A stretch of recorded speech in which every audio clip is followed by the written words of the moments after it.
किसी के भी जीवन में जब परमात्मा आते हैं तो एक विशेष गुण, विशेष लक्षण उस इंसान में आ जाता है। और वह गुण क्या है? तो वह है सात्विक दान। इंसान को दान समझ में आने लगता है कि दान होता क्या है। हमारी यह पूरी सृष्टि देने के भाव पर टिकी हुई है। यहाँ पे सभी दे रहे हैं, दे रहे हैं, दे रहे हैं और निस्वार्थ भाव से दे रहे हैं, और जो भी दे रहा है उसको अनंत गुना मिल रहा है। एक उदाहरण से समझते हैं। हिमालय नदियों को देता है। नदियां उस जल को सरपट लेकर के समुद्र की तरफ दौड़ती हैं। समुद्र भी उसको अपने पास नहीं रखता है। समुद्र तुरंत बादल बनाना शुरू करता है। बादल भी अपने पास नहीं स्टोर करके रखता है। बादल भी बरसात के रूप में धरती को देना शुरू करती है। धरती भी अपने पास नहीं रखती।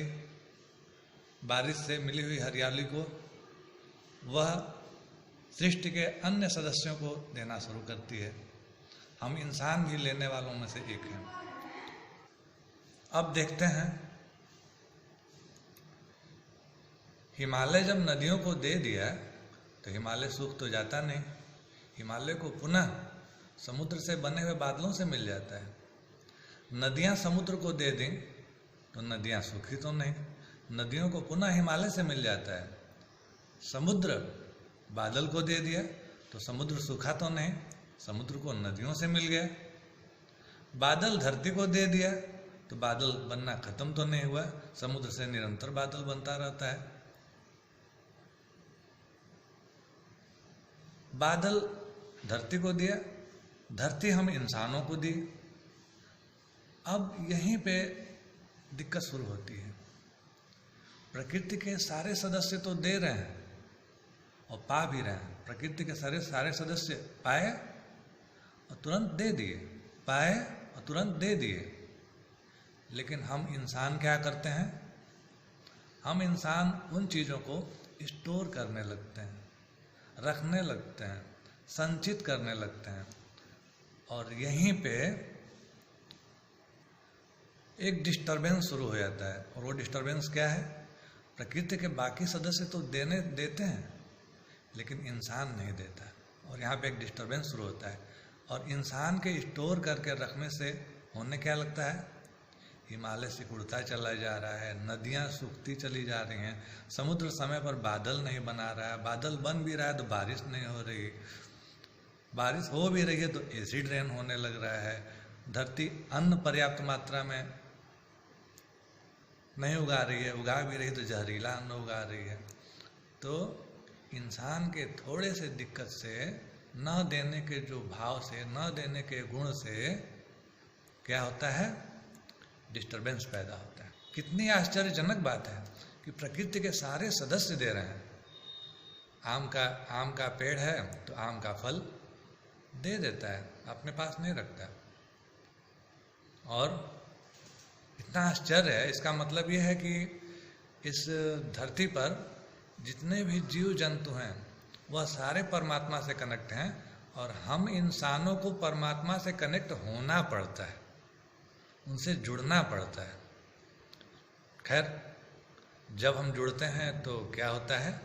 तो प्रकृति के बाकी सदस्य जैसे दान का कार्य कर रहे हैं, देने का कार्य कर रहे हैं, वैसे हम इंसान जब हमारे जीवन में परमात्मा का उदय होता है, परमात्मा हमारे जीवन में आते हैं, तो हमारे अंदर देने का गुण पैदा होता है। धरती में हम जब एक दाना बोते हैं, मान लीजिए गेहूं का बो दिए, तो धरती क्या करती है? उसको 100 गुना करके वापस लौटाती है। यह है धरती का गुण। धरती का गुण कैसा है? दान का गुण। देने से घटता नहीं है, बढ़ता है। कोई एक इंसान धरती में एक दाना दिया तो उसके पास रिटर्न में 100 दाना आ गया। देने के भी अनेक भाव होते हैं। एक आदमी जिंदगी भर पैसा कमाते रहा, स्टोर करते रहा, उसको रखते रहा, बैंक में जमा करते रहा, ध्यान दिया तो सिर्फ अपने छोटे से कुटुंब का, परिवार का। धीरे धीरे करते करते उसके पास धन पर्याप्त होता चला गया, और जब धन पर्याप्त हो गया तो अंत में वो सोचने लगा कि हम किसके लिए बचाएं इतना धन, क्यों बचाएं, क्या करेंगे इसका, अब तो हम जाने वाले हैं। खैर सद्बुद्धि आई, अंत समय में भी सद्बुद्धि आई और वो बांटना शुरू कर दिया। लेकिन वो बांट करके भी उसको आत्मिक संतुष्टि, आत्मिक सुख नहीं मिल रहा था। जानते हैं क्यों नहीं मिल रहा था? पुराने और फटे जूते किसी को दे करके संतुष्टि थोड़े मिलेगी। और उसी के साथ साथ एक दूसरा आदमी था, वो क्या करता था, वह क्षण क्षण कमाता और क्षण क्षण कुछ अंश दान भी करता रहता। जब अपने कमाई वाले स्थान पे जाता, रास्ते में किसी को भी नंगे पैर देखता, उसको यह लगता कि नहीं उसका पैर जल रहा है धूप से, तो तुरंत ही उसके मन में भाव आता, काश इसे हम एक जूता दे देते, और तुरंत ही वो उसके लिए जूते का प्रबंध कर देता। ज्यों देता साथ साथ उसको एक आशीष भी मिलता है। जिसको जूता देता वो उसको आशीर्वाद देता है, और जिससे उसको आत्मिक संतुष्टि मिलती है। किसी को भी ठंड में सिकुड़ते देखता है, उसके लिए ऊनी वस्त्र और कंबल का प्रबंध करता है। किसी को भूखे देखता है, उसके लिए भोजन का प्रबंध करता है। कहीं कोई जानवर उसको कष्ट में दिखाई देते, उनका इलाज करवाता है, तो उसको साथ साथ संतुष्टि मिलती, आत्मिक संतुष्टि, आत्मिक संतोष मिलता है, और उसके जीवन में धीरे धीरे परमात्मा प्रकाश फैलाते जा रहे थे। उसका ओर चारों दिशाओं में वह नाम के लिए काम नहीं कर रहा था, किसी कामना के लिए नहीं कर रहा था, प्रचार के लिए नहीं कर रहा था, निस्वार्थ भाव से कार्य कर रहा था। लेकिन जब परमात्मा किसी के जीवन में आते हैं तो व्यक्ति के अंदर दान का गुण तो पैदा होता है, और उसकी कीर्ति दसों दिशाओं में, सत्कर्म की कीर्ति दसों दिशाओं में फैलती है। तो एक वो आदमी था जो जीवन भर बचाया, और जब दान भी किया तो उसके दान से कोई उसको आत्मिक संतुष्टि नहीं मिली, परमात्मा कोई प्रकाश नहीं आया। और एक ये आदमी था, क्षण क्षण कमाता और क्षण क्षण दान भी करता। हम सब लोगों का जीवन ऐसे ही होना चाहिए। प्रयास करना चाहिए, कोशिश करना चाहिए कि ईश्वर आए, परमात्मा आए हमारे जीवन में।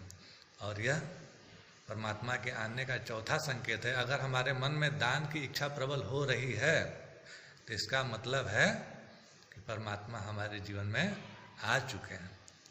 अगर आप दान से चिढ़ रहे हैं तो इसका मतलब है परमात्मा से आप कोसों दूर हैं। तो चेक कीजिए अपने आप को कि क्या किसी भूखे को देख करके, किसी कांपते हुए, जाड़े में ठिठुरते हुए व्यक्ति को देख करके, किसी गर्मी के समय में सड़क पर नंगे पांव चलते हुए को देख करके, क्या आपके मन में करुणा का भाव आ रहा है? अगर करुणा का भाव आ रहा है तो आप यकीन मानिए ईश्वर का अंश आपके अंदर आ रहा है। बहुत बहुत धन्यवाद। शेष अगले वीडियो